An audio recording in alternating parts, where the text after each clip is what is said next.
رفع سمكها فسواها وأغطش ليلها وأخرج ضحاها والأرض بعد ذلك دحاها أخرج منها ماءها ومرعاها والجبال أرساها متاعا لكم ولأنعامكم فإذا جاءت الطامة الكبرى يوم يتذكر الإنسان ما سعى وبرزت الجحيم لمن يرى فأما من طغى وآثر الحياة الدنيا فإن الجحيم هي المأوى وأما من خاف مقام ربه ونهى النفس عن الهوى فإن الجنة هي المأوى يسألونك عن الساعة أيان مرساها فيم أنت من ذكراها إلى ربك منتهاها إنما أنت منذر من يخشاها كأنهم يوم يرونها لم يلبثوا إلا عشية أو ضحاها صدق الله العظيم.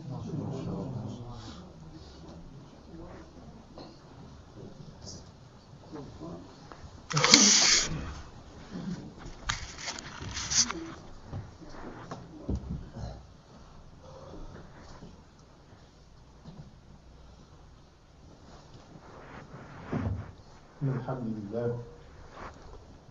نحمده ونستعينه ونستغفره ونعوذ بالله من شرور أنفسنا ومن سيئات أعمالنا من يهده الله فلا مضل له ومن يضلل فلا هادي له وأشهد أن لا إله إلا الله وحده لا شريك له وأشهد أن محمدا عبده ورسوله أما بعد. Alhamdulillah, Allah has allowed us to come together for this event. I would like to thank Sayyid Jalal and the other brothers and sisters that have supported all of this, and all the slaves of Allah that are here today. To begin to even touch on anything near what I want us to leave with today,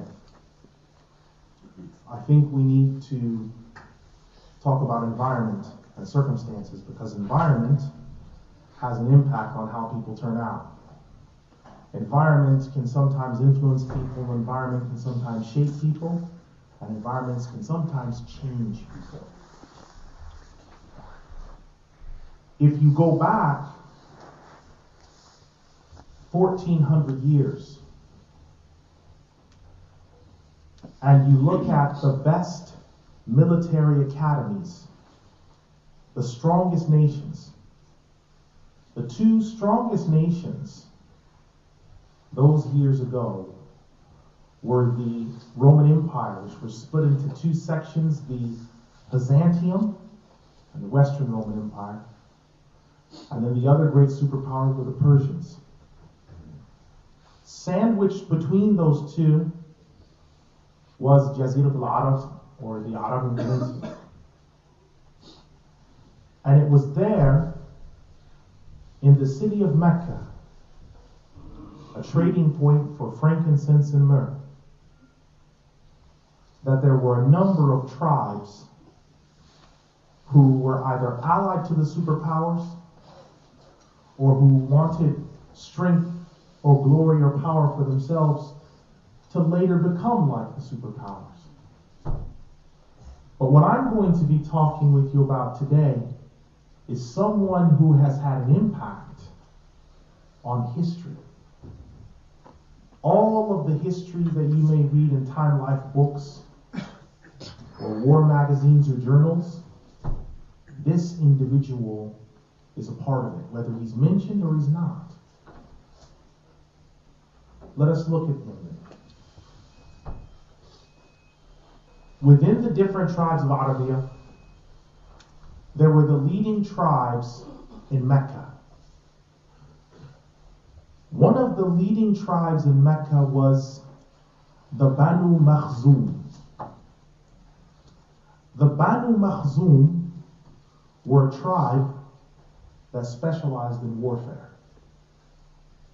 Swordsmanship, archery, camelleering, spear fighting, hand-to-hand combat.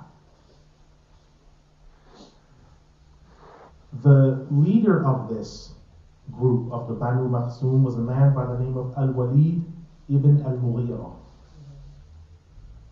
Al-Waleed ibn al-Mughira was instrumental when the Kaaba needed to be repaired after weather damage over the thousands of years. He was the one, because he was from the Banu Makhzum, this tribe that was specialized in warfare, he was seen as the bravest one to supervise in the rebuilding of the Kaaba. And so he did. Al-Waleed had a number of sons. One of Al-Waleed's sons was Al-Waleed ibn al-Waleed. But there was one son that he picked out that he wanted to pour all of the scintillating brilliance of warfare into. All of the knowledge about war. And he took that young boy and he sent him out into the desert with the Banu Makhzum and with other surrounding tribes to where he could breathe the desert air. And he breathed in that desert air. He saw fresh milk, fresh fruit. He learned about the Arabic language in a deeper, more meaningful way because he was away from the corruptive influences of the city upon the Arabic language. So he spoke uninflected Arabic. What that means is, instead of saying Al-Madinah, he would pronounce it fully Al-Madinatu, uninflected Arabic. At 6 years of age, they showed this young boy how to handle a sword. To first unsheath it, to learn how to carry it with both hands. He would drop it, but then they'd have him pick it up. And then gradually, as he began to gain strength in his forearms, he learned to carry it with one arm. Everything they started him with was defensive training. They taught him how to hold the bow so that the string work of the bow went down his arm and his arrows were in their quiver. They taught him how to hold the bow, how to hold the sword, once it was unsheathed, how to hold the spear. They deprived him of food at times to test his resilience and his strength. Sometimes only allowing him to nourish himself on a little bit of water, a little bit of dates, a little bit of bread.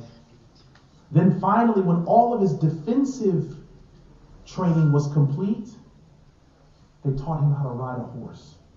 So a 6-year-old, 7-year-old, 8-year-old learning how to ride the horse, to control the reins of the horse. Sometimes the horse would throw him off. You have to get back on. People get killed being thrown off horses. He went through all of this trial and tribulation. When he finally finished,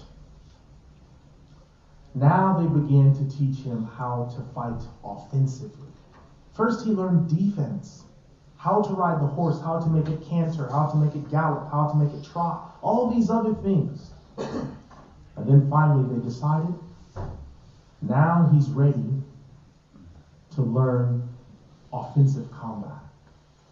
They began to teach him to hit targets while riding the horse, to spear targets while riding by the target, to spear the target, to stand up on the horse and to shoot the bow and arrow, to shoot the arrow from the quiver while standing.